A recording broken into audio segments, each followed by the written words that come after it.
Morning guys, welcome back to the garage. This episode is basically, if you're thinking about getting your own project bike, not quite sure where to start, then this is going to be the video for you.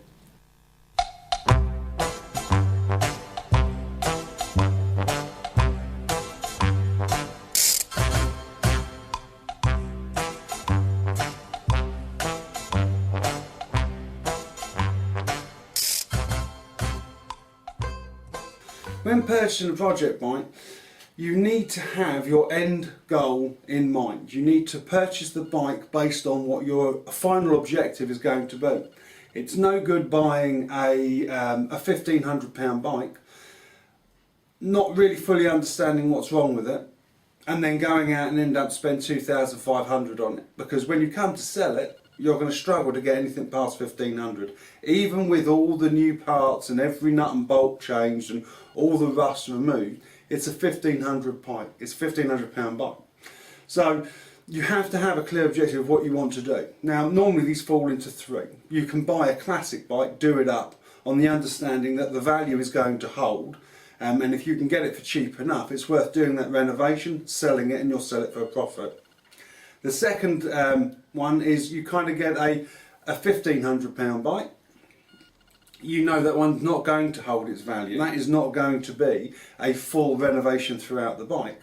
If it only sells for £1,500, you do the stuff that titivates it. So a new seat if the seat's torn, maybe a couple of spray bits, tarp the bike up a little bit, the forks, the seals. It's going to be that type of renovation. If the bike is only worth £1,500, you're not going to want to strip the bike all the way down to the point where it's in its base component, because that adds cost. The fact that you've done that will add cost. There's copper washers to be changed, there's new things, and you will find on an old bike many things that need. Once you get to that level of strip, you are going to find repairs and restorations coming out of the woodwork. There will be a lot more than you banked on. So if you've got a £1,500 bike, you want to do the minimum amount to it to get it up back on the road. You need to make it safe, obviously. So if you bought it for £700-800, you're not going to want to put it into a powder coaters, into zinc dippers. You're not going to want to change the exhaust, because that's going to eat away at your baseline. So £1,500 bike normally means you are going to just bring it into the garage, do exactly what is needed and no more, and then push it out the garage and sell it on. And the third one is you're getting a bike, and the idea is you will renovate it, you're learning about mechanics, you want to learn more. This is the best way of doing it, is buy a bike that you would like to ride. You then renovate that entire bike from top to bottom, and it's then yours. This is going to be your run around for the next 5 or 6 years. So where the differences lie in those three categories is the classic bike is going to need a bigger budget. The classic bike is going to need a bigger budget. The £1,500 bike is the quickest and easiest way, and I know many people that just turn those bikes out on a weekly basis because they're a quick turnaround. And then you have the other one, which is something that you're looking at going on to use.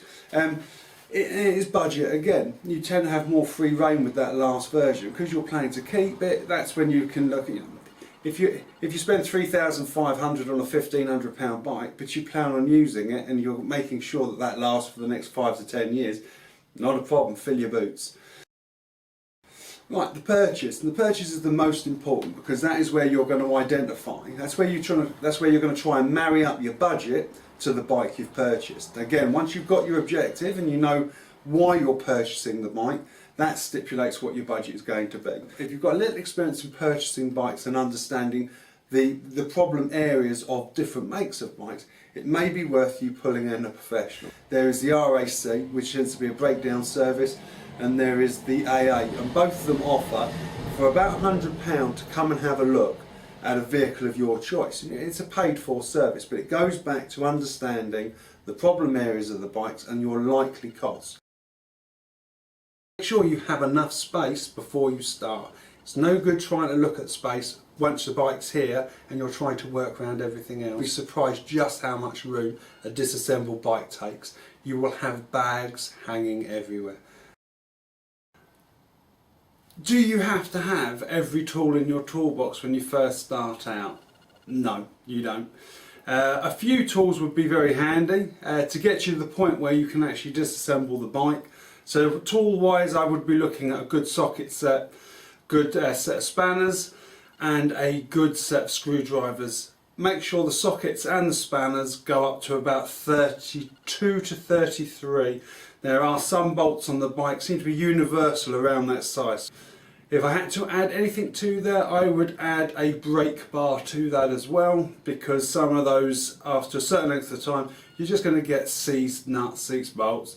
You're going to need a brake bar to crack those things open first of all before you're able to do them by hand. So that's my recommendation.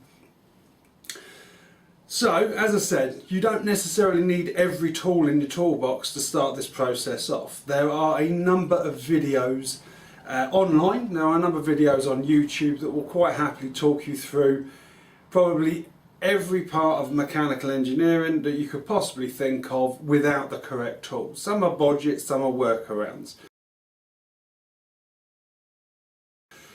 Resources that I particularly use and I work on would be Dell's Garage, so that's Moonfleet 41, Milo's Garage, anything painting related, anything paint prep related, Milo's Garage is very good. I would also look at Greg's Garage, is also very good. But there are professional ones out there as well. What you have to take into consideration are the people that are showing you the workarounds, the people that are showing you how to do it without potentially the right equipment, have been doing it for years, and when they do it, they make it look very easy. Just because they make it look very easy, you may not have the same level of success that these people do as they show you. So sometimes it takes 3 or 4 attempts to get it right, but you can perfect it with time. Just don't think you're going to knock up something like MacGyver and use it and it's going to work first time. Prior to even buying the bike, this is something that you can have knowledge of before you actually go out and purchase that bike. Join a forum within your country, join a forum within your county, in your neck of the woods, anywhere where you live. There will be bike forums, and you will have members owning the same type of bike as the ones that you're looking to purchase. Maybe there's nothing wrong with just asking the question on the forum, what's a good garage? Where's there a good garage in my neighbourhood? Somebody may come back and say, well, this garage is very good for this, this and this. This body shop's very good for this, this and this. You know, I said this media blaster was very good. I have experience with this media blaster. This one may not be so good.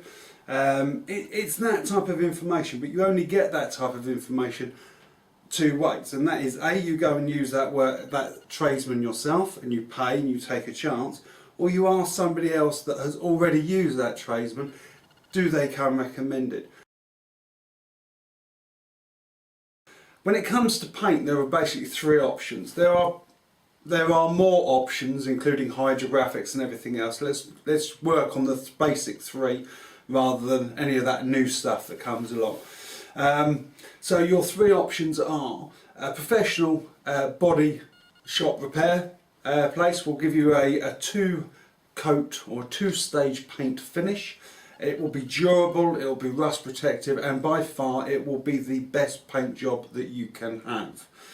That comes at a cost. That type of treatment, those type of paints tend to be very expensive, but they are worthwhile, as they will give you the best finish without a shadow of a doubt. Across the tank, across the frame, across the wheels, they will just give you the best finish. Now, your next cost-effective solution, in my personal opinion, will be powder coating. Powder coating is not for everyone. Where it becomes less cost effective is where you come to older bikes. Now, older bikes rust in certain areas, and powder coating is not a rust treatment. The only thing that happens in powder coating is they basically media blast the entire frame, media blast the entire item that they're doing, and then as quickly as possible cover it in powder coating, or charge it, cover it in powder coating, chuck it in the oven and they cure it. And what that does is that powder coat then acts as a barrier between the frame and the air, which in effect stops it from rusting. Rattle canning. Rattle canning is a difficult one. Some people swear by it, some people don't. I don't swear by it, and I've used rattle can and I've used powder coating. I never found I got the finish that I was after using a rattle can. It is a very, very expensive way of doing it. You're buying 1 or 2 tins at a time. Yes, it's only £22, but believe me, if you plan on doing the full bike in a rattle can solution, you are looking at up to 10 cans of paint, or 10 cans at £10. This is your £100 solution. That's not going to cure very quickly. So there's an added length of time before you can touch the bike afterwards. There are difficulties with finishing. You're going to get runs. It's going to complicate the entire thing. But saying that, it is an option. It would not be an option for me, and I would not recommend it. I would recommend it for smaller parts. For instance, would I recommend? Okay, here. So this one would be it's an exhaust bracket. Does it need to be powder coated? No. Does it need to go into for a full spray job? No. It just needs a protective coat of paint on it. So I would use something like Rust-Oleum. I would use something like Hamrite. I'd give it 5 coats and leave it. If you've got a compressor at home, if you have a compressor at home, for the first mic, work on the assumption of the first mic. The first mic I would have powder coated, and I would do that. At the same time, if you're going to invest in tools and everything around there, nothing stopping you buying a compressor, nothing stopping you buying an air gun, nothing stopping you buying a cheap paint. Don't buy expensive paint, but buy cheap paint. Go down the scrap heap, get yourself a car wing or a car bonnet or whatever you want, and just practice. And a lot of this paint job is just practice. And then if in your second or your third bite you're confident you can do a good job, by all means do your 2-stage paint at home. If you've identified a home rattle solution, you need to get the grease off, you need to get the dirt off, and by far the easiest way of doing that and giving it a good key service is through a media blast. You've got 2 decisions. You either purchase the kit yourself, be expensive, you've got a compressor to buy, you've got the media kit to buy. Compressor £200, media kit about £40. So you're looking at a £240 solution, but you have that solution permanently. Again, it comes down to how many bikes are you going to do. If you're doing one, it's not worth buying £250 worth of media blasting to have it done. Look for a local media blaster, or a sandblaster or a media blaster. Look for a local one. Chances are if you just took 1 or 2 pieces in, he'd charge you a tenner to do them. It's 2 forks, maybe 20 quid, a couple of sprocket covers, 20 quid. You may actually get the entire lot done for about 60 quid. Okay, I think that's it for the main points. They are the points that you need to have clear in your mind before you even purchase the bike. Now you've purchased the bike comes into the garage and you start your disassembly. Now, for tips and tricks for disassembly, I would suggest the following. As you are taking the bike off, you need to video it. Now, there's a big difference between videoing it to put it on YouTube and videoing so you're going to have a clue how to put the thing back together again. Big difference. YouTube ones, you tend to stick a video camera over your shoulder and you work away. It's going to be absolutely no good to you when you come to put the bike back together. You're going to go through your video content and you are not going to see what you are doing. If you have never done a bike before, it is imperative, it is so important that you photograph and document everything you do. So document, photograph each and every component that you do. It will be priceless when it comes to putting the bike back together again. When you take screws out, as you put each and every component out, get yourself one of these. Hopefully you can see that. It is a box. Okay? Get yourself a box. And as you strip the bolts out of the bike, you push it through a cardboard box and you mark it exactly what it is. When I first started this, I started putting everything in jiffy bags. Everything, every screw, every bolt, no, that's not tinging. Right. Every bolt, every screw, every nut into jiffy bags. And I used to label very carefully each jiffy bag. Perfect. Put them to one side. It comes back to that 6 months later thing. When you're writing on that bag, your hands are covered in oil. Whether you're wearing gloves or not, your hands are covered in oil, and that oil transfers itself to the jiffy bag that you are in. Okay, so you put everything in, you write on the thing, it smears with oil. You hang that up and you keep that nice and safe with 30 other bags with screws in it. Slowly but surely that writing that you carefully put on to identify what that is, that gets worn away over time, 6 months to a year, comes back to 6 months to a year. That writing disappears, and what you end up with is a bag with 3 screws in it with no label on it. That, the more of those that you have at the end of the project, the more you're going to get stuck. And even if you forget in that 6 months where they go, when it comes to say you're putting the swing arm back on, you will look at your box, and somewhere on that box will be swing arm nuts, bolts, screws, and you can just take them out and do it. If you are having to scramble through little jiffy bags with half scrubbed out writing, you are on a hiding to nothing. It will mess up, you will make mistakes, and you will make more mistakes that way. Use the box, don't use jiffy bags for components. I hope that's identified some of the pitfalls. I know those pitfalls were identified through me because I did them myself, so hopefully I'm just sharing that knowledge and this turns out to be a useful video for you. Okay, I shall see you for another episode of GTS Garage. Take care, bye.